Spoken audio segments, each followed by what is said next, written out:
पुरुषोत्तम भगवान की जय। सभी भक्तों को मेरा प्रणाम। व्रत कथा त्योहार चैनल पर आपका बहुत बहुत स्वागत है। तो आइए आज हम सुनते हैं पुरुषोत्तम महात्म्य का 20वां अध्याय। श्री सूत जी बोले, नारद जी नारायण जी के मुख से राजा दृढ़धनवा के चरित्र को सुनाकर आगे की कथा बताने के लिए उनसे प्रार्थना करने लगे। नारद जी बोले, हे भगवान, राजा दृढ़धनवा ने वाल्मीकि ऋषि से कौन सा प्रश्न किया? कृपया मुझे विस्तार पूर्वक बतलाइए। भगवान श्री नारायण ने कहा कि राजा दृढ़धनवा ने महर्षि वाल्मीकि से कहा, हे महर्षि, सबसे पहले इस मोक्षदायक पुरुषोत्तम मास का व्रत, स्नान और साधना किसने किया था? इस मास की सेवा मोक्ष पाने के लिए कैसे की जाती है तथा दान की विधि क्या है? पूर्व जन्म में सुदेव ब्राह्मण के रूप में मैंने इसकी विधि पूर्वक सेवा की थी, जिससे मेरा मरा पुत्र जीवित हुआ था। हे तपोनिधे, इस जन्म में उसके नियम को मैं भूल गया हूँ। अब उसकी विधि विस्तार से सुनाइए।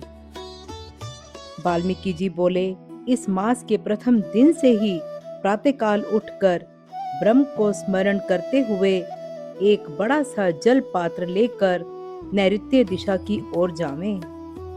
इस मास में व्रती घर से बाहर इसी भांति जाकर जनेऊ को दाहिने कान पर चढ़ाकर प्रातः सायं उत्तर की ओर मुंह करके पृथ्वी पर घास बिछाकर सिर ढककर और मुख को बंद कर बैठे। ना तो थूके ना बोले। यदि रात्रि हो तो दक्षिण मुख होकर शौच करें।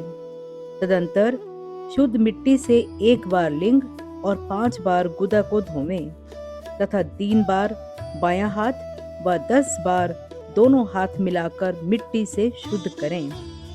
14 बार पैरों में मिट्टी मलकर शुद्ध करें। यह शुद्धि तीर्थ जल से ना करें, साथ में लाए जल से करें। तीर्थ के जल से दूर बैठकर यह शुद्धि करनी चाहिए। इस शुद्धि को करने के बाद तीर्थ में शुद्धि करें, अन्यथा यह अशुद्ध रहता है। यह व्रती की शुद्धि है। गृहस्थ जीवों को चाहिए कि वे शौच अर्थात मल त्याग के पश्चात उपरोक्त विधि से शुद्ध होकर 16 अथवा 12 बार कुल्ला करें। लघु शंका के बाद 8 या 4 बार कुल्ला करें। हस्त शुद्धि के बाद नेत्रों से जल लगाकर दातुन लेकर यह कहें, हे वनस्पते, तुम्हारे से हमें बल, आयु, यश, तेज, पशु, संतान, धन, ब्रह्म तत्व, मेधा शक्ति एवं बुद्धि मिले। दातुन में गांठ, छेद अथवा कीड़े आदि का निशान ना हो। वह छोटी अंगुली के समान मोटी एवं 12 अंगुल लंबी होनी चाहिए। दातून को दांतों से चबाकर कूची बना लें और फिर उससे दांत एवं मुख साफ करें। दातून के बाद 12 बार कुल्ला करके मुख शुद्धि करें। रविवार को नीम की दातून करें। इसके बाद स्नान करें।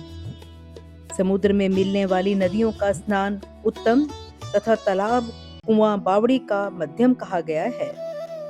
स्नान के बाद तीर्थ देवताओं का तर्पण करें। घर में स्नान करना गृहस्थों को साधारण कहा गया है। स्नान के बाद शुद्ध पवित्र वस्त्र पहनकर कंधे पर अंगोछा धारण करें। पवित्र स्थान पर आसन बिछाकर पूर्व या उत्तर मुख हो शिखा में गांठ लगाकर बैठकर दोनों घुटनों के बीच हाथ रखकर पवित्री अंगुली में पहनकर 3 बार आचमन करें। पवित्री आचमन के बाद गोपी चंदन अथवा मृतिका से खड़ी लकीरों वाला उधरपुंड्र या आड़ी लकीरों वाला त्रिपुंड्र लगाकर दोनों के मध्य में बिंदी लगाकर तिलक करें। गोपी चंदन से भुजाओं पर शंख और चक्र बनावें। यह सब पापों का नाशक है।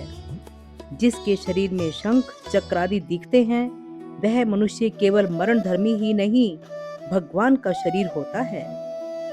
उस मनुष्य के पाप भी चक्र आदि धारण मनुष्य से पुण्य बन जाते हैं। इसके बाद प्राणायाम और संध्या वंदन करें। प्रातःकालीन संध्या तारों के रहते करनी चाहिए और उसके बाद गायत्री मंत्र का जप करना चाहिए। सूर्य के उदय होने पर हाथ जोड़कर दर्शन करें और अर्घ दें। सायंकाल अपने पांव तथा पृथ्वी को नमस्कार करें।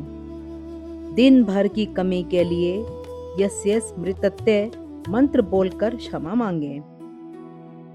दिन के पहले भाग में अपने नित्य कर्म को करके पुनः श्री पुरुषोत्तम भगवान की आराधना करें।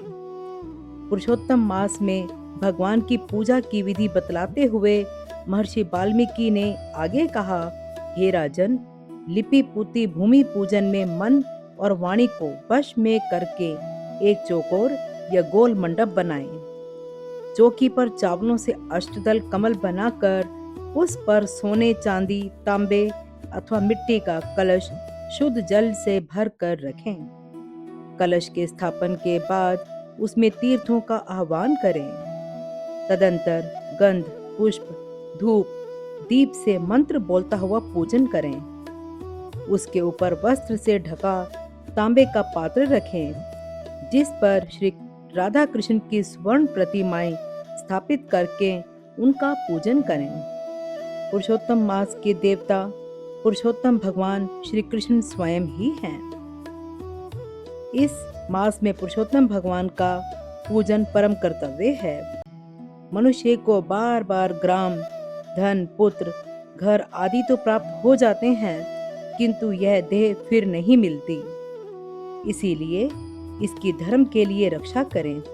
माता, स्त्री, पुत्र, पिता आदि कोई भी सहायता नहीं करते, केवल धर्म ही सहायक है। हे राजन, बुढ़ापा सिंगनी के समान मनुष्य को डराता है।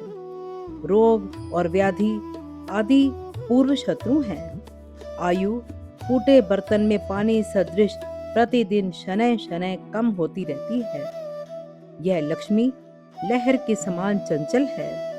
यौवन फूल सदृश मुरझाने वाला है। सांसारिक सुख स्वपन सदृश निरर्थक हैं। इस प्रकार धन, ऐश्वर्य, मान तथा सांसारिक सुख सब चलायमान है। अतः इनसे वैराग्य प्राप्त करके धर्म करने में लग जावें। जिस समय धन, मन तथा दान लेने वाला योग्य पात्र मिल जावे, तब मनुष्य को दान देने में देर नहीं करनी चाहिए। इसी में बुद्धिमानी है। बहुत से धन से तो होने वाले अनेकों धर्म हैं, किंतु पुरुषोत्तम मास में किया थोड़ा धर्म भी महान हो जाता है।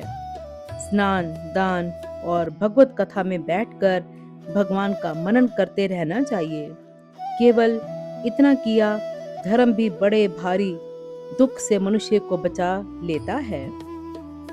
जिस प्रकार हाथी के पांव के निशान में सभी जीवों के पैर समा जाते हैं, उसी प्रकार सब धर्म भी पुरुषोत्तम मास के धर्म में समा जाते हैं।